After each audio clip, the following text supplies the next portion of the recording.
Welcome to this instructional video. To all the experienced gun owners out there, please excuse us as this video is designed for the new gun owner or someone who has recently acquired the JA380. The Jimenez Arms 380 is a compact .380 semi-automatic pistol which is ideal for concealed carry or home protection. This weapon is inexpensive, typically less than $200, but I have found it to be reliable and consistent on the gun range. Like any weapon, it needs proper maintenance, cleaning, oiling, and upkeep. The JA380 holds a magazine in its pistol grip that contains 6 rounds.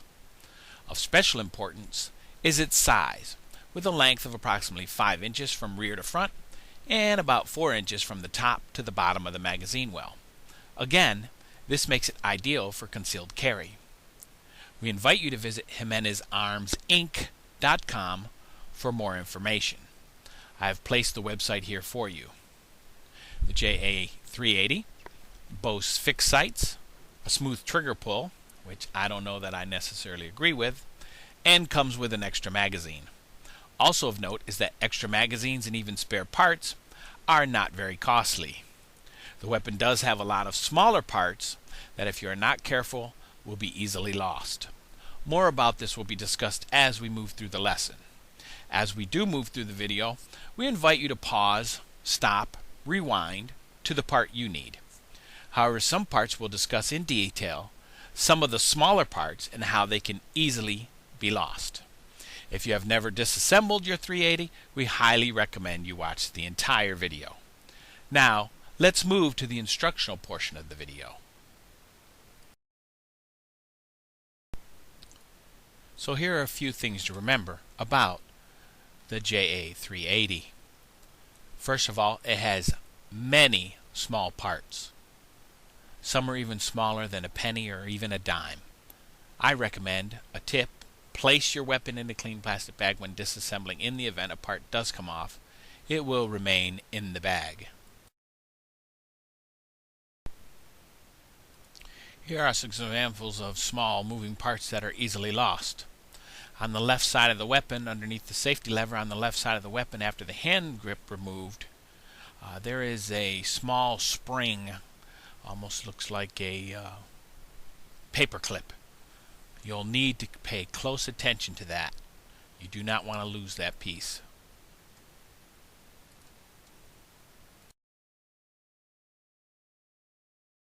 Some other parts would include some of these lower receiver units. As you can see, some of these parts are very small. All of these parts are vital to the operation of the weapon. That there is the cocking lever spring. It's about half the size of a pen spring.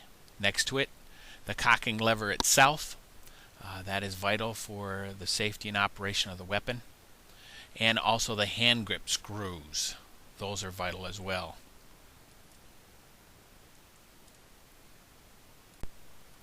Next, we have the upper receiver smaller parts. They include the firing pin spring, and the main latch that connects the upper and lower receiver together.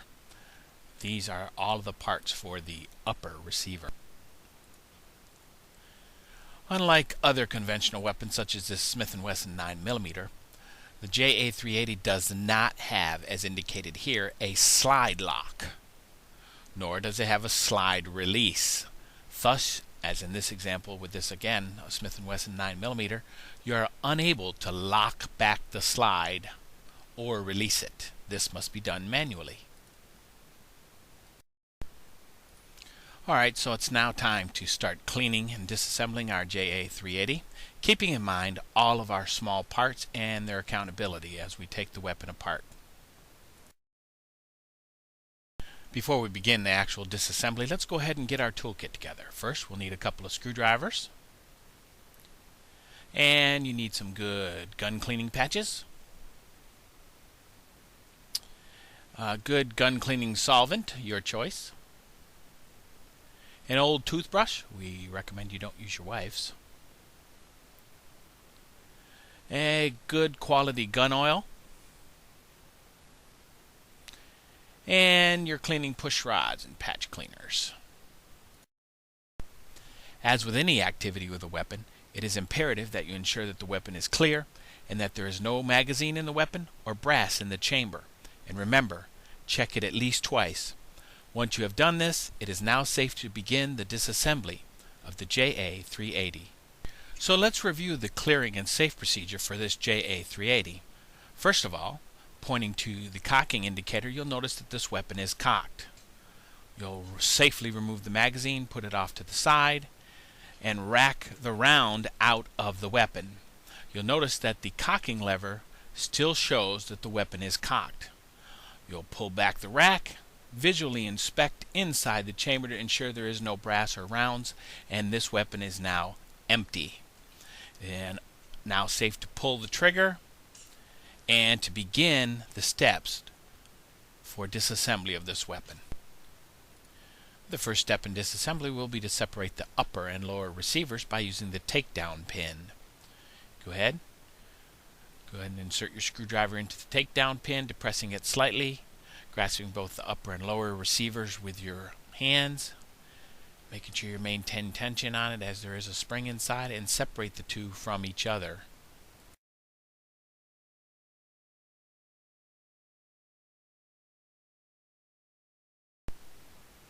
Alright, so now it's time to separate the upper receiver parts into their separate parts. And there's really only four: the upper receiver, the takedown pin, the takedown spring, and the firing pin. Remove the firing pin from the spring, put it off to the side for cleaning, and then remove the spring from the takedown pin. These are the only four parts of the upper receiver. So a quick review of the four parts. You have the upper receiver, the firing pin spring, and the takedown pin. Next, we work with the lower receiver by simply removing the mainspring and placing it off to the side for cleaning.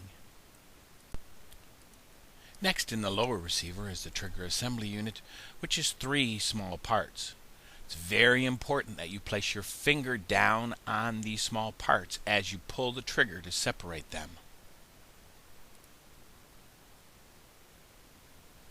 You'll separate them into the three main parts and place them off to the side for cleaning. Again, these are very small parts, so pay close attention to these parts and their location as you set them aside.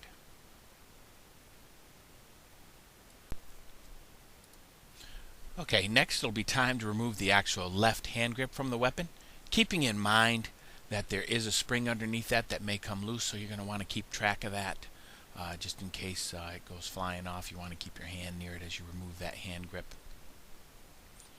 And we'll give you a little bit of an update right after we get this hand grip off on where that particular spring is located. So you're going to go ahead and remove the screw, put it off to the side, then remove the hand grip carefully. Put that off to the side, and then the next step that you'll take will be to remove this safety lever. It's a simple lever, it lifts right off. Excellent. Now you reach the end of part 1 of this instructional video. This is a great time to take a break or go back and review the items you may need more help with. When you're ready, you may proceed to part 2.